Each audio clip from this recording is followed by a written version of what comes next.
Welcome back, everybody. It's Zach here, bringing you guys another fantasy football video. In this one, I'll be recapping Week 8, so I'll just go over the injuries, give you guys all the updates, my general thoughts in terms of how those are going to shake out, along with some risers and fallers that are sort of not injury related.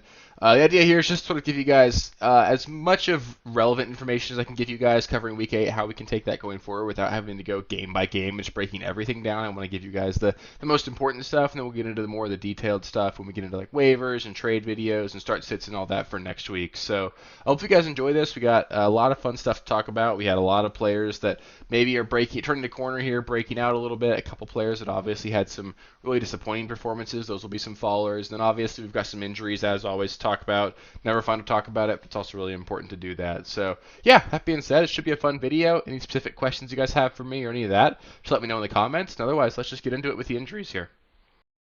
Starting things off with the injuries, I'll lead off with Jordan Love, who left the game early with a groin injury. If you watched that game, he was clearly hobbled for a significant portion of that game prior to leaving. He just really wasn't performing at a very high level. Obviously, very huge disappointment. People were expecting big things out of him, including myself this week in what should have been a really favorable matchup up against the Jaguars. All that being said, I don't think it's anything super significant. Like these groin injuries, it could be a couple weeks, but it's not like it's a season-ending injury or anything. Matt LaFleur did come out and say that he was extremely concerned about it, however, so I wouldn't be necessarily banking on Jordan Love playing next week for us. That's obviously something we've got to keep in the back of our minds. If he misses, it's obviously a huge hit to all the other receivers, but Malik Willis has played well enough. The Packers will be competitive. They can still run the ball really effectively, and it just limits the ceiling in general for the Packers offense. Big one here, we had Stephon Diggs leave the game early with a non-contact injury to his knee. Not confirmed yet, hoping for the best, but obviously when you see that kind of thing, we've seen that kind of play before. It seems like every time we see it, and I can't remember a time lately where it hasn't been a torn ACL.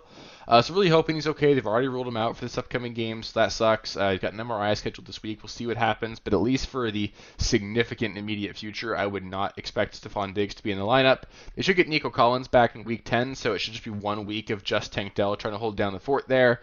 If you want to get cute with someone like Dalton Schultz or Sean Mechie, Robert Woods, Xavier Hutchinson. Maybe those are DFS start throws this week, but Dell's probably just a must start next week, and everybody else is just going to be relatively disappointing. And then obviously, like CJ Stroud takes a hit with that as well. The entire Jaguars wide receiver core, Christian Kirk left this game with a shoulder injury, ends up coming back as a broken collarbone. So Christian Kirk, he will miss the remainder of the season. Huge bummer for the Jaguars and Christian Kirk. Hope he can come back soon. Brian Thomas Jr. left this game early. It seems like he hurt his chest on the play where he caught a touchdown. A report came out earlier today that he was expected to miss 2 to 4 weeks, and the Jaguars came out and said he could still play this week. So we'll see what happens there. It'll probably be a short-term injury, but still something to monitor there for Brian Thomas. Gabe Davis left this game early with a shoulder injury. He didn't return. We'll see what happens, but there's a chance that Gabe Davis is the wide receiver 1 for the Jaguars next week.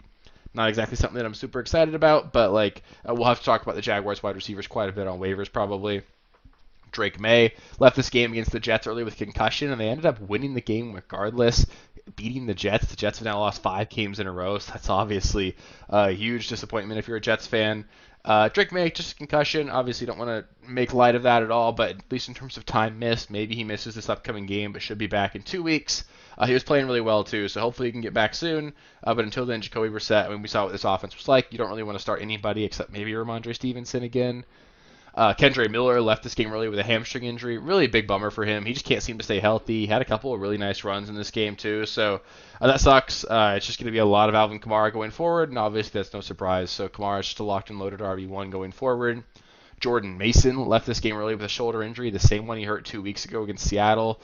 They got a bye this week, and we're expected to get Christian McCaffrey back in Week 10. So, for all intensive purposes, Jordan Mason's just right back to being a handcuff running back. We'll see what happens there. Obviously, he's more valuable than a lot of other handcuffs because there's still a lot of uncertainty surrounding McCaffrey. But there's obviously a lot of reason to be pessimistic about Jordan Mason's usability going forward.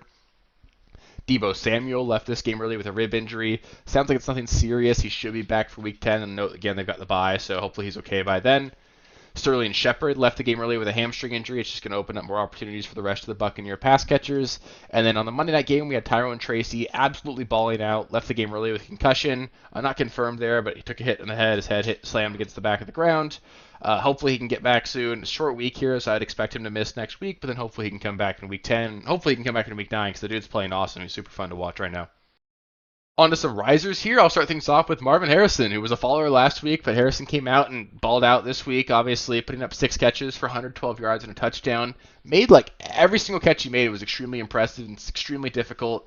He is that dude. He's a really talented player. I think the Cardinals need to get better at finding ways to manufacture easy touches for this guy because he made 6 basically highlight reel catches in this game, and obviously that turns into a fantastic fantasy game. But they still need to figure out ways to get him the easy ones, hit him on slants, get him some wide receiver screens and stuff. But regardless, he's super talented. It seems like this offense might be turning a corner. They really balled out against the Dolphins defense that have been playing really well. You've got McBride who blew up in this game as well. So hopefully this is a sign that the Cardinals offense is turning the corner. But regardless of that, it's great to see Marvin Harrison play really well. Cedric Tillman absolutely played a great game this last week. Had 99 yards, 7 catches, 2 touchdowns. Played fantastic. He's the clear number 1 target in this offense. Not necessarily number 1 target, because I believe Elijah Moore had more targets, but he's the number 1 wide receiver in this offense, the big-bodied, downfield wide receiver. He and Winston clearly have a connection. I think Cedric Tillman's going to be like a solid wide receiver 3 the rest of the way. Devon Achane, we saw him right back to his usual just workhorse, not necessarily workhorse role, but just extremely fantasy valuable role with Tua back in the offense. He's effectively a receiver that also gets 10 carries a game. The dude's a stud. He could easily be a top 3 running back the rest of the way. Matthew Stafford, he's a riser because he got all his weapons back. Puka came back. Puka and Cooper Kupp came back. Both played great, got out of the game healthy. Stafford's going to be a streaming option going forward if we need him. Calvin Ridley had over 100 receiving yards in the first quarter. If he's going to continue to get this kind of volume, he's going to be fantasy viable going forward, regardless of who's at quarterback. This is a team that has really favorable matchups going down the stretch, too. So Ridley's a guy that I think we can look at as like a flex to wide receiver 3 caliber player. Cade Otton, just a target monster, scored twice. Baker played really well. They still lost the game, but it wasn't necessarily Baker's fault. Their defense just couldn't get a stop. The offense still played at a high level. Cade Otton seems to be the number 1 target in this offense, so Otton's going to be a must-start tight end, at least until Mike Evans comes back. Chris Olave, we saw him be a target hog in this offense, had over 100 yards for the first time this season, I believe. He's going to get an insanely high target share, especially when Derek Carr comes back. They get to play the Panthers this week. That's fantastic. I think Chris Olave is finally going to turn that corner, and I think he can be like a low-end wide receiver 1, high-end wide receiver 2 for us the rest of the way. Ladd McConkey balled out, had 2 touchdowns. One was an insane play, like a 60-yard touchdown. Mossed a guy and then had a bunch of run after the catch there. He's a really good player. The Chargers are throwing the ball a lot more lately, too, so Ladd McConkey's definitely a guy that's trending up here. Kyle Pitts had another monster game, had 2 touchdowns, got kind of lucky on one, or he sort of got a little loosey-goosey with the ball near the end zone and just got lucky that he barely got in before he fumbled it. But Pitts is playing really well. He's super important to the offense. You're certainly playing him every week. Kittle, a monster again. I think he's probably the tight end 1 the rest of the way for me, especially with Ayuk out. He's just a super important part of this offense. You're playing him every week. And then Kelsey, 10 catches, 90 yards, and a touchdown. That's awesome to see here. He's super important to the offense. The offense should get a little bit better with DeAndre Hopkins as well, so maybe have some more touchdown upside here. Kelsey hadn't scored a touchdown in 13 games. That was part of why he'd been so disappointing, but if he can find the end zone more reliably, we know he can. He's been that kind of player forever. Kelsey can certainly be a top-tier option at the tight end position as well.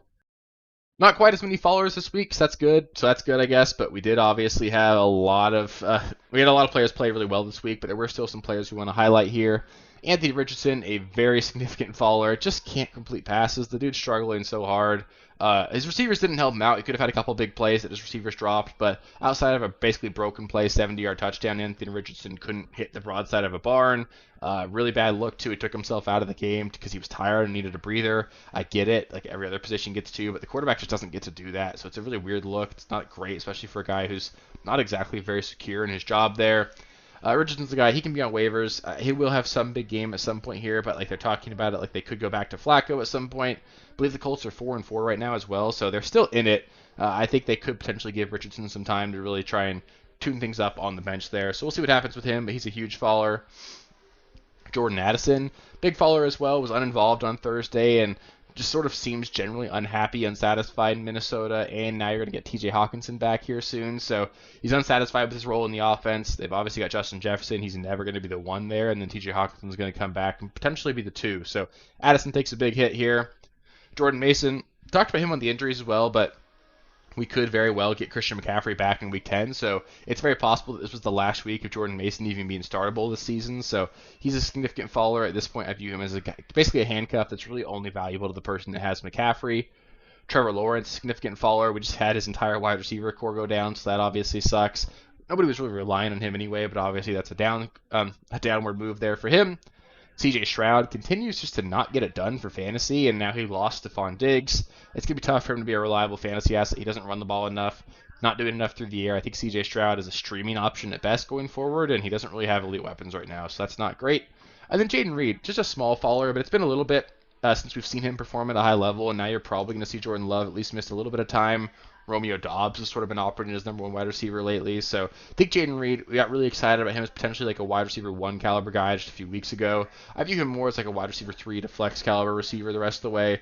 Not a guy that I view as like a star the rest of the season. So let's just, he's fine, but like just you're not going to get like that wide receiver 1 season probably that we were hoping for. So that'll do it for the Week 8 recap. Up next, I'll be going over waivers, so I'll go over every position, cover the waiver wire for Week 8, and just tell you guys who I think we should be adding to our rosters ahead of Week 9. Hopefully you guys found this video useful. If you guys do have any comments or questions, just let me know in the comments below. I love interacting with you guys there. And then for waivers, just stay tuned. Catch that video. That'll come out the same day as this one, so hopefully you guys find that one to be useful. If you guys want more content, I do waivers, I do recaps, I do start, sits, and trade videos every single week, along with a live stream every Sunday morning. So just make sure you subscribe to the channel. That way you don't miss any of the future content. I'll be here all year long to help you guys win your leagues. And then, of course, if you made it this far in the video, just help me out a little bit. Give it a thumbs up. Helps me out and just really helps you know I'm doing a good job and all that. So, yeah. Appreciate you guys. Hopefully you guys are at a good spot. We're through 8 weeks. We're about halfway through the season. Hopefully you guys are feeling pretty good about your teams, and no matter where you are, you're not out of it, unless you're 0-8 maybe, but even then, you can still maybe squeak in. So no matter where you are, keep fighting hard, keep doing what you can to make your team better. Waivers will be a big part of that. Just stay tuned with me all year long, and we'll do our best to get you guys some championships. So yeah, love you guys. I'll catch you guys later. Peace. Thank you guys for watching. If you haven't already, please be sure to subscribe to the channel, like the video, check out these other videos here if you haven't. If you want more content, please feel free to follow me on Twitter at RealSteelFFB. I'll be more active on there as the season goes on. Thanks. Catch you later.